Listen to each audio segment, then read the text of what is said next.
racines et culture de l'invité avec Andrea Etienne.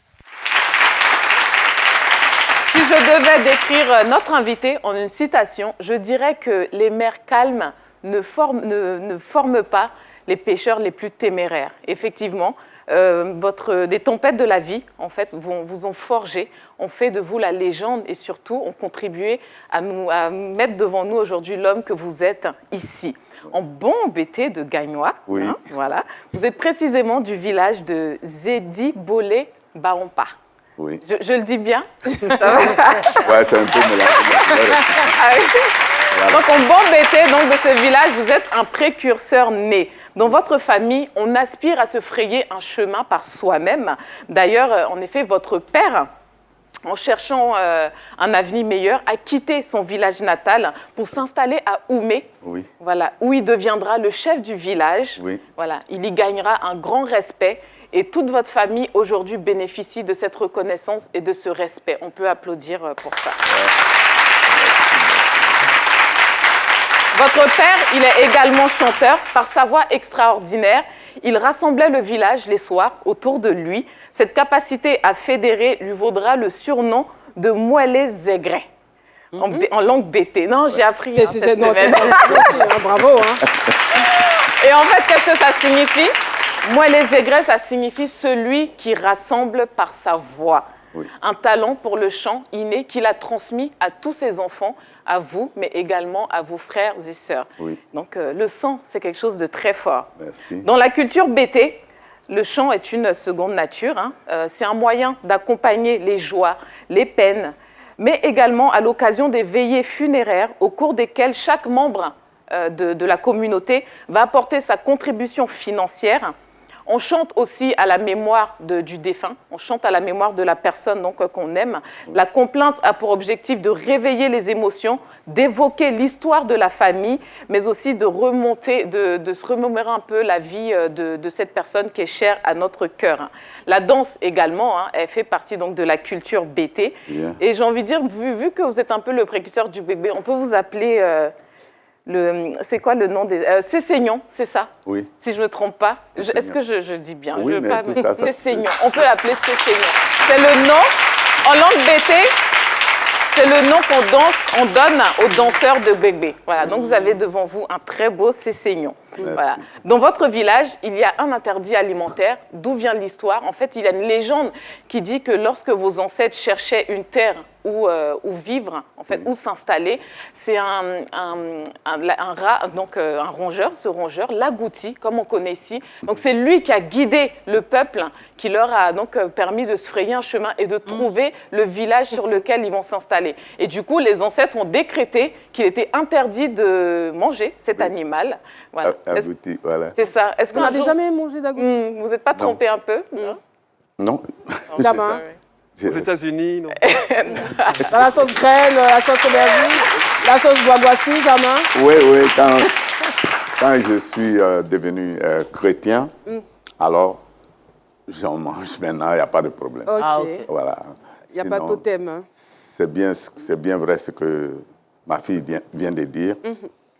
Les parents étaient perdus dans la forêt. Ils ne savaient pas où trouver le chemin pour retourner au village. Et puis, l'agouti les a vus et il a fui. Donc, ils l'ont poursuivi et c'est comme ça qu'ils ont découvert le chemin de retour au village. Donc, ils ont dit, bon, à partir d'aujourd'hui, nous, on ne mange plus agouti. Il nous a tellement aidés. C'est une sorte de reconnaissance, en fait. Voilà. Donc, on ne mange pas. Donc, au risque que des événements, pas très... en fait, des événements malheureux se produisent dans votre vie. Exactement. Cyril Simplice, si vous ne le connaissez pas, c'est un homme généreux, un homme sage, franc également. Il ne parle pas beaucoup, mais il chante énormément. Voilà. Son art à lui fédère, quelle que soit l'ethnie qu'on est, on comprend en fait ce que vous dites dans vos chansons. Parce que vous chantez finalement ce que nous vivons tous un jour. Vous chantez la souffrance, la joie, la mort également. Voilà. Mais à ces mots et également à l'émotion que vous y mettez, finalement, on voit tout de suite ce que vous avez vécu dans votre vie. Voilà. En parlant de ce que vous avez vécu, l'un des plus douloureux souvenirs de votre vie, c'est la perte de votre chère maman. Oui. Voilà, lorsque vous n'étiez qu'un nourrisson. Voilà. Bien que vous ne l'ayez pas connue, la description on vous a faite d'elle, Oui. voilà, vous a permis, tel un artiste, de concevoir son image dans votre esprit, voilà, et de lui redonner une seconde vie, si j'ai envie de dire. Voilà. À travers également votre chanson Nia, vous lui rendez un très grand hommage, Oui. voilà, à votre maman. Cet amour inconditionnel que vous avez pour elle a fait résonner en vous des sons, des percussions, tels le tam-tam parleur. Et sur ces percussions, vous avez gravé donc ces paroles pour que finalement on se souvienne tous, le monde entier se souvienne de qui était votre maman. Quand je vous regarde aujourd'hui, même si voilà, vous êtes mon papa, j'ai envie de dire qu'on se rend compte finalement que votre maman, pardon. Dire attention à la suite. Votre... Merci à une déclaration d'amour. C'est-à-dire que quand je vous regarde, c'est vrai que vous êtes mon papa, mais bon. Suspension. Non, on se rend compte finalement que malgré que votre maman soit partie très tôt, on se rend compte qu'elle a veillé sur vous tout au long de ces années et elle a permis que vous soyez l'homme que vous êtes devenu aujourd'hui. Voilà. Je ne sais pas si c'est possible, parce que je n'ai pas trouvé la chanson, est-ce que vous pouvez un peu nous chanter cette belle chanson que vous avez consacrée à votre maman? Oui. En tout cas, merci beaucoup. Tu ne me fais pas pleurer, mais tu me fais... Il y a l'émotion. Voilà, c'est vrai. Voilà.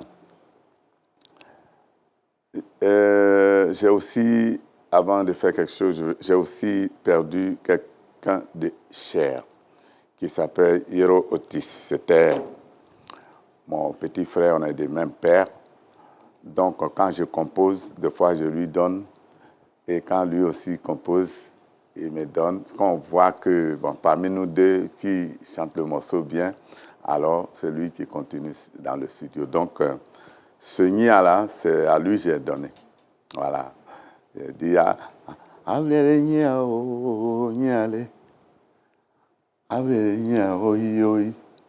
voilà, la maman, dites à ma maman de venir, même si c'est spirituellement, pour me soutenir, parce que je ne connaissais pas sa valeur quand elle était encore vivante. Mais quand je l'ai perdue, j'ai vu sa valeur. Donc, à travers elle, j'ai décidé de ne pas parler mal aux femmes. C'est comme ça que je suis éduqué. Parce que je respecte les femmes. C'est très bien. C'est fort. André Etienne. C'est ainsi que je termine Racines et Culture. Ce fut un grand plaisir. Voilà.